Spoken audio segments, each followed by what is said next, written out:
while the Steve player, the emphasis is not on the Steve player to learn. The emphasis is not on the Steve player to adapt. The emphasis is on the Steve player to spend 5 hours in training mode, and then suddenly they have a much bigger advantage against you than you could ever conceive of having against them. While at Bourbon this year, the QCS team wanted to see Smash players' opinions on the Steve ban statewide. Because of the passion and love that this state puts into Smash Ultimate,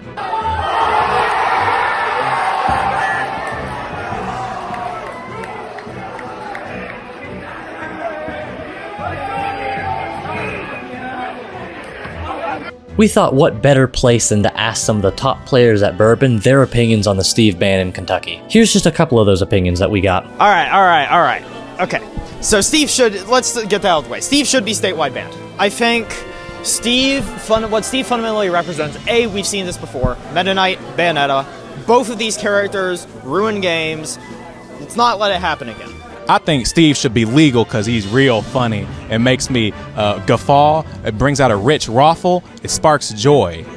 And also, Terry does good against him, so I'm fine with it. What we also need to analyze about Steve is the fact that fundamentally the answer of just learn the counterplay, which has been used by so many Steve mans to defend unbanning or just not banning, is fundamentally stupid. Like, you could just learn the counterplay to Bayonetta. You could just learn the counterplay to Mana. That doesn't mean it's easy to implement, and it doesn't need to be easy to implement for the character to, not be ban-worthy. I'm probably more of mostly a maybe, but I would say that I naturally lean no on banning things in general. I do think the latest tech, if it really is game-breaking, if it really is being overutilized, which I'm out of touch on, I'm not keeping up with the game, that did actually, for once in my entire competitive career of 14 years, have a cause for concern. Even with Bayo, I was like, I don't see anything game-breaking, and that could be game-breaking. But I'm so out of touch, I'm not 100% sure. And one thing I will say is, if you are going to ban a character, you have to know that you really want to ban that character, because once you do it, it's really hard to undo. So, I can't really fathom a scenario where you would ban a character and then come back and be like, oh, you know what? I missed that character. No, you hated that character. You wanted to get rid of them for a reason. They're not coming back. And so just know that that's what you really want. And oh my God, Mitch won? A lot of the counterplay is insufficient because there's a cap on how much counterplay you can implement, where there's not a cap on Steve's potential. We've seen inordinate amounts of tech be discovered as time has gone on, PMLG, NILs, all of that stuff. And that has steadily increased Steve's viability and has made him better and better as a character over time. Do I think Steve should be banned? No. I think people just need more time to learn. I do think he's the best character in the game right now, but I don't think he's that oppressive where he needs to be banned. The tech is kind of ridiculous, but what can you do? I don't know. Personally, I don't care because I think we have one Steve that I've fought in the past 3 months, so I feel like it does not affect our scene at all.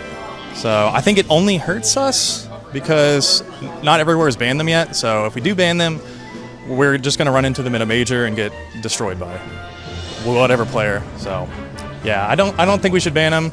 I think he is bannable, but I don't until we get like a countrywide ban that's like at majors, then I don't think we should ban him yet. And at some point you can't say you have to counterplay everything, while the